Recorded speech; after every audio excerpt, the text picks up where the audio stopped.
all about poker. He'd love it. Tyrese Haliburton only had 14 points, but these last two will go down in NBA history. Pacers jump out to a 1-0 series lead, which they've done in every playoff series. Dwayne Wade recorded his reaction to Haliburton's game winner. Here's the video. Okay. Oh! Oh! Come on! Come on! Come on! Oh! Yo! Oh my God! Superstar! Superstar! Wow. Was he That's watching awesome. the game on his phone? I don't know. Yeah. I mean, I'm just like, Think about that. D-Wade, like, that's the best you can do. Maybe his computer, maybe his laptop. It was live. It was on. I don't know. It wasn't a big screen TV, I'll tell you that. Definitely not. I didn't even think about it. What? Did Haliburton solidify his spot in club superstar? Dwayne Wade said he is a superstar. I have not thought that this is much of a debate. I think very clearly Tyrese Haliburton is and has been a superstar. Has been? Yeah. Like, since when? This season? Okay. This season? It's kind of like as a quarterback elite, right? How many superstars can there be? Because if you are really strict on it, and it's the only superstars in the league are Steph, LeBron. 12. Club superstar, for the record, is 12. This year, for the first time since Nick's been doing it, it felt a little stretched. It did feel like, are there quite 12? But Haliburton was in there. Yeah, Haliburton was in there, and I agreed with the inclusion, and I thought that him and Brunson in the same tier, in the same room with the club, made a lot of sense. But like last night, Haliburton's getting criticized at halftime for not taking more shots. And I'm thinking, like, have you guys watched the guy play? Right. Like, he's not a scorer. It's almost like the argument is held against him because he doesn't average 25 a game. So I would just say, like, Steve Nash, Chris Paul. Chris Paul, superstar? Yep. Right? Chris Paul's a superstar. Both of them were. Steve Nash is a superstar. Tyrese Haliburton is Steve Nash if he was clutch. Like, that's what he is. He's an old school throwback, make everyone around you better point guard who averages more points per game, more assists per game, and this is my favorite part of it. The game winning or tying shots, and that's regular season and playoffs with 10 seconds or less, Haliburton has 11 in 365 games. Nash had 12 of them in over 1,300 games. So I don't really get the doubt. Can I push back on you for a second? Please. Less about the superstar. If he misses that shot, which we were both confident that he's going to make it, Yeah. don't you think we'd be like, 12 points isn't going to get it done? So I think two things can be true there. He was not as aggressive at dictating that game as I would like. He was a little more And passive. some of that's their defense. A lot of that's their defense. Exactly. It's the best defense in the NBA by far. They had 6 guys in double figures. Nemhard's having an incredible game. Like, I think that I thought it was crazy that Siakam won Eastern Conference Finals MVP, even though he had 3 30-point games. Wow. The Pacers are Tyrese Haliburton. Like, as he goes, so goes the team. He sets their pace. He's part of their transition offense. He gets everyone involved. He makes those guys better. He finds them in the right spot. I know we're in the era of positionless basketball, and it's not in vogue to be like, you're a 1, you're a 2, you're a 3. I know.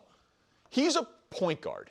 He's a pure point guard. He's Absolutely. a superstar. And because we are so used now to seeing shoot first, score first point guards that get assists, most of our, and I'm talking about guys that are great players and not selfish. I'm not saying they're selfish players, but their style of play, most of our top point guards nowadays, they're going looking for their shot. Yeah. And then when they don't get it, Accidental they're assist. they're passing it off. Steph Curry, Brunson, Yeah, I mean, Ja and Steph's Morant. different in that he's plays more like a 2 guard. He doesn't have the ball in his hands a lot. But yeah, I'm with you on Haliburton. Like, people have forgotten what a true point guard looks like. They act like his numbers aren't great. His numbers over the last 3 years, you showed, obviously that included his first few years where he wasn't quite as prolific. Right. His last 3 years, he's basically 20 points and 10 assists a game. And people act like, well, he didn't have 25. Like 20 and 10 for a guy that gets everybody else involved. The thing I love about him is that every player on the Pacers can be the best version of themselves. Correct. That's not true with most of our great. And he does essentially play point. Luka. Love it. As much as I love Luka, and he's awesome, and I take him on my team anytime, but everybody can't be their best version of themselves with Luka. Could Jalen Brunson? On other teams, yeah. Yeah, I mean, that goes for all ball dominant point guards and all ball dominant players. Most of the other guys are going to have to give something up because this guy always has the ball in his hands. He is different, and I would not have felt like I need more than 12 points. I mean, I know he's going to give me more than that, but as long as he only has 6 assists, that would have been more of something I looked at. But yeah, to answer your question, there's different types of superstars. All right? You got the LeBrons, the Stephs, the Giannis, the Jokic just automatically. Then you got Jimmy Butler was in club superstar at one point. Why? Postseason. It wasn't regular season. And he didn't even win a championship. It was postseason, but he stepped it up. Damian Lillard was in club superstar. Just a great player, period, but no real postseason success to speak of. You know, then going back, Reggie Miller. Now, Nick doesn't think he was ever a superstar. I don't know where you're at on it. 18-3 for his career. The numbers are bit overrated. But the dude, he wasn't overrated because here's why he was I would say, superstar. Clutch play. Yeah. His clutch play was ridiculous, and he did it in these huge moments. And he was the lone star, the lone perennial all-star, and not many of his teammates in Indiana made the all-star team, period. And he led them to great team success. Even though they didn't win a championship, they were losing to Jordan in 7. They were losing or beating Ewing in the Knicks. Like, he was clutch, and he had great team success as the one star. That's Haliburton. He's the one real star. Siakam, with all due respect. Siakam's great. Yeah, and he's leading them to deep success and the clutch moments. People are going to remember these. Even if they lose, we're going to remember casuals now. Tyrese Haliburton, they're going to know his name. So he's going to be a superstar because of that, too. Pacers' odds have gotten better with the Game 1 victory. Thunder still favored, and they're favored by 11 for Game 2. Here's Haliburton post-game. Take a listen. I think as a group, we take everything personal. Like, as a group, it's not just me, it's everybody. You know, I feel like that's the DNA of this group. And that's not just me, that's our coaching staff does a great job of making us aware of what's being said. Us as players, we talk about it in the locker room, we talk about it on the plane. We're a young team, so we probably spend more time on social media than we should. But I just think we do a great job of taking things personal, and that gives this group more confidence. Wow, Brou. You actually inspired your Pacers. Game 1, if you win, best of 7 in NBA Finals history, 70.5%. So that's history, 70.5%. In your mind, did Indy prove they can win the finals, Danny? No. Danny says no. No, that game's an outlier Scowling. game. No. The game's just an outlier game. I don't want to say that is going to be the norm. I think if the Thunder force turnovers like that, they're going to score more than 11 points. I think the Thunder But they're not going to force turnovers like that again. They might here or there. They're the best defense in the NBA. They're not going to average 20 turnovers in this series. They only average 12. Sure, but they average scoring. As a team. But they average scoring 21 points per game off turnovers. Right.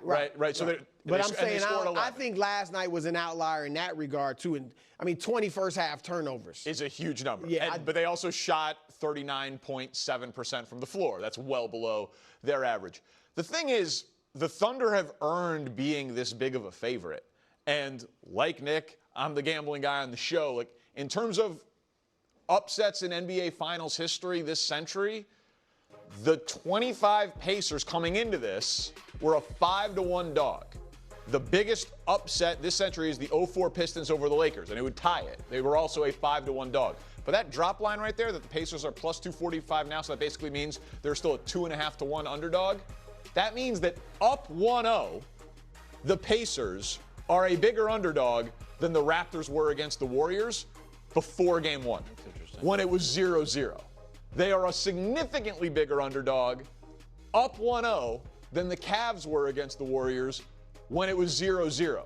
So this is still a monumental achievement here if they are going to overcome the juggernaut that has been the Oklahoma City Thunder. It's interesting you brought up, and it was the other huge upset, but the Lakers and the Pistons 0-4, I covered that series. And the feeling going in, it was the same feeling like the Lakers going to wipe them out. They had just beaten the Spurs, which was really the big deal. And the first game, of course, Detroit won, and it felt weird. It was like, okay, Lakers still going to win the series. But then the second game, Kobe hit the game, I don't know if it was game winner or to send it in overtime, but he hit the big shot to give the Lakers the win. But it was just weird. And so this game, too, will tell. I still think the Thunder will win, but the question was, can they? Now, going in, I always give somebody a chance in professional basketball. But now I definitely think they can. The Pacers, they proved that last night. If you're a Pacer, I guarantee you, they are in their film session or in the locker room amongst the players talking on the plane, whatever. But not that they got on the plane because they're staying in OKC. But that'd be a weird thing to do. Right. Pleasure in the locker room, the bus, on the bus. Pretty. Saying we committed 25 freaking turnovers and we still won. That's right. I mean, you talk about a confidence boost. Well, and it'd be one thing if they were a loosey-goosey team with the ball.